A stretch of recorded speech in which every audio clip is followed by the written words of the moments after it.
वंश खानागर। वक्त तो चला है आज की बड़ी खबर का।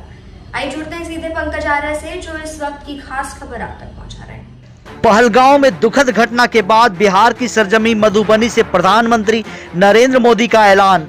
पहलगांव हमला के आतंकियों और साजिश रचने वालों को मिट्टी में मिलाने का समय आ गया है, ऐसा प्रधानमंत्री कहते हुए नजर आते हैं।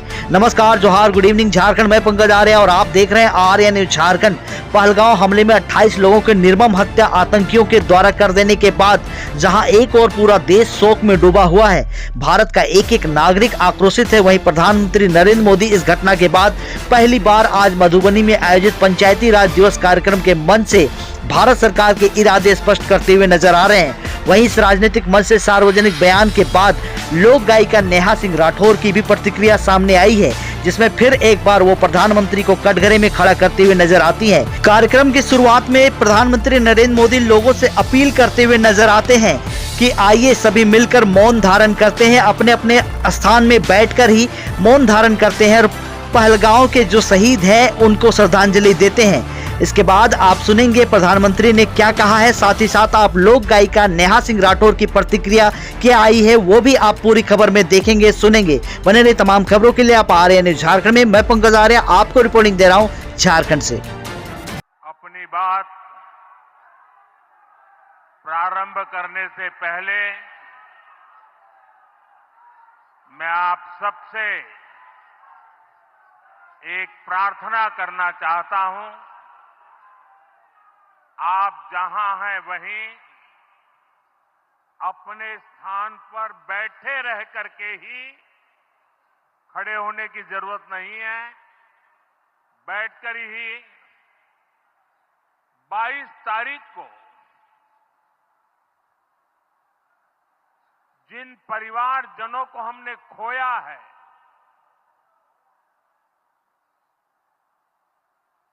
उनको श्रद्धांजलि देने के लिए कुछ पल हम अपने स्थान पर बैठ करके ही मौन रख करके अपने अपने आराध्य देव का स्मरण करते हुए उन सबको श्रद्धांजलि देंगे। उसके बाद मैं आज अपनी बात प्रारंभ करूंगा।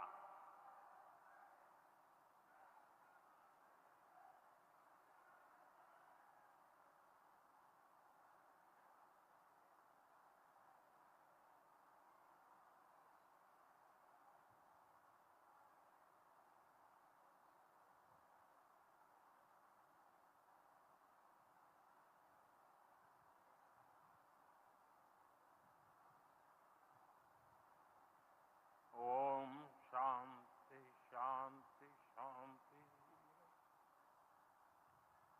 बिहार के राज्यपाल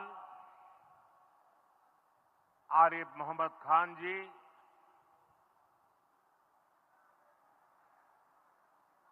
यहां के लोकप्रिय मुख्यमंत्री मेरे मित्र श्रीमान नीतीश कुमार जी,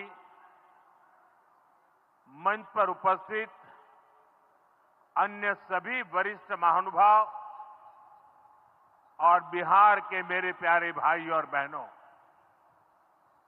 आज पंचायती राज दिवस के मौके पर पूरा देश मिथिला से जुड़ा है, बिहार से जुड़ा है। आज यहां देश के, बिहार के विकास से जुड़े हजारों करोड़ रुपए के प्रोजेक्ट का शिलान्यास और लोकार्पण हुआ है। साथियों, 22 अप्रैल को जम्मू कश्मीर के पहलगाम में आतंकियों ने मासूम देशवासियों को जिस बेरहमी से मारा है, उससे पूरा देश व्यथित है। कोटि कोटि देशवासी दुखी हैं। सभी पीड़ित परिवारों के इस दुख में पूरा देश उनके साथ खड़ा है। जिन परिवारजनों का अभी इलाज चल रहा है वे जल्द स्वस्थ हो, इसके लिए भी सरकार हर प्रयास कर रही है। साथियों, इस आतंकी हमले में किसी ने अपना बेटा खोया, किसी ने अपना भाई खोया, किसी ने अपना जीवन साथी खोया है। उनमें से कोई बांग्ला बोलता था, कोई कन्नड़ा बोलता था, कोई मराठी था, कोई ओडिया था, कोई गुजराती था, कोई यहां बिहार का लाल था। आज उन सभी की मृत्यु पर करगिल से कन्याकुमारी तक हमारा दुख एक जैसा है, हमारा आक्रोश एक जैसा है। ये हमला सिर्फ निहत्थे पर्यटकों पर नहीं हुआ है, देश के दुश्मनों ने भारत की आत्मा पर हमला करने का दुस्साहस किया है। मैं बहुत स्पष्ट शब्दों में कहना चाहता हूं, जिन्होंने ये हमला किया है उन आतंकियों को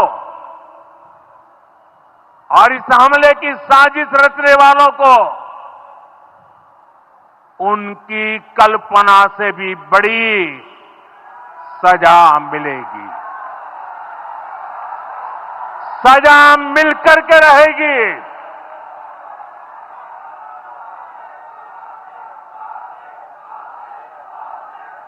अब आतंकियों की बची खुची जमीन को भी मिट्टी में मिलाने का समय आ गया है।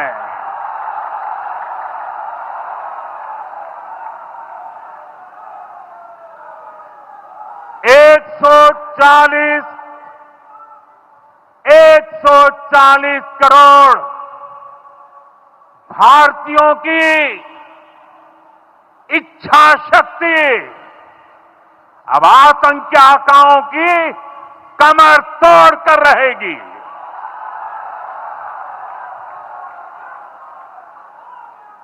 Friends, today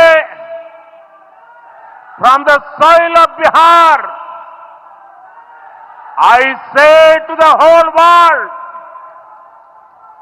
India will identify, track and punish every terrorist and their backers.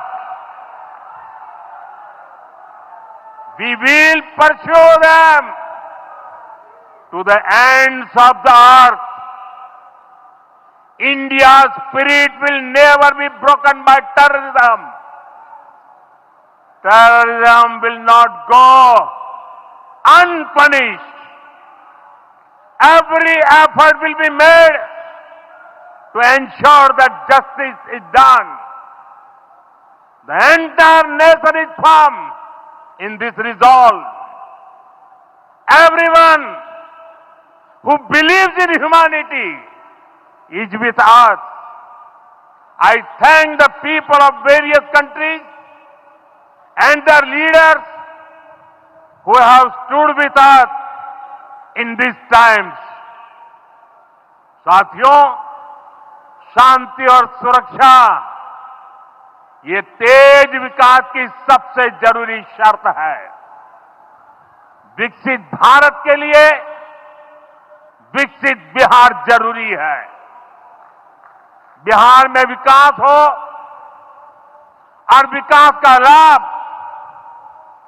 यहां हर वर्ग, हर क्षेत्र तक पहुंचे, ये हम सभी का प्रयास है।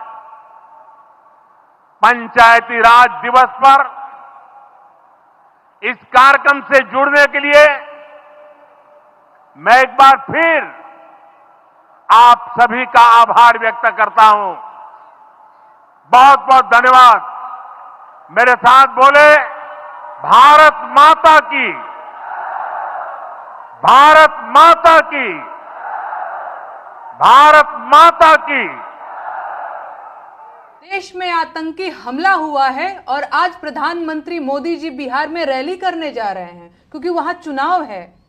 क्या ये रैली करने का वक्त है? किसी में दम है जो उनसे सवाल पूछ ले? बीते 10 सालों में भाजपा के चुनाव प्रचार और अडानी को ठेके दिलवाने के अलावा मोदी जी ने किया क्या है? कौन पूछेगा कि सरकारी कंपनियां बेचने या सेना की जमीन बाबा रामदेव को देने से देश कैसे मजबूत होगा? सेना की भर्तियां रोकने और 4 साल वाली अग्निपथ योजना लाने से सेना कमजोर हुई है या मजबूत? सेना में 1 लाख सैनिकों की कमी क्यों है मोदी जी? ईश्वर ना करे अगर कोई युद्ध 4 साल से लंबा चल गया तो हम इन 4 साल वाले अग्निवीरों के सहारे लड़ाई कैसे जीतेंगे? है कोई पूछने वाला? ट्रंप के दबाव में अमेरिका से खराब लड़ाकू विमान लेने पर देश की ताकत में कैसे इजाफा होगा? बताइए। आतंकी हमले की आपदा में अवसर ढूंढकर भाजपा ने देश को जितना नुकसान पहुंचा दिया है उतना आतंकी हमले से भी नहीं पहुंचा था। हमला पूरे देश के खिलाफ था और पूरे देश को इसके खिलाफ एकजुट होकर लड़ना था, लेकिन भाजपा की घटिया राजनीति ने लोगों को ही आपस में लड़वा दिया। हमले में हिंदू, मुसलमान, ईसाई सभी मारे गए, लेकिन मीडिया ने हिंदुओं को पीड़ित और मुसलमानों को अपराधी बताने का एजेंडा चलाया। पत्रकारिता के मूल्यों की गिरावट अगर ऐसे ही जारी रही तो अब वो दिन दूर नहीं जब शहीदों की शहादत भी धर्म के चश्मे से देखी जाएगी। भगवान न करे देश में कभी ऐसा भी दिन आए, लेकिन मोदी जी हैं तो ये भी मुमकिन है। आपदा में अवसर ढूंढना जिनकी पॉलिसी रही हो, अवसरों के लिए आपदा लाना उनके लिए कौन सी बड़ी बात है? आज मोदी जी बिहार जा रहे हैं, वहां उनकी रैली है। पिछली बार पुलवामा हमले के शहीदों के नाम पर वोट मांगा था, अब पहलगाम के मृत पर्यटकों की बारी है। कुछ समझे?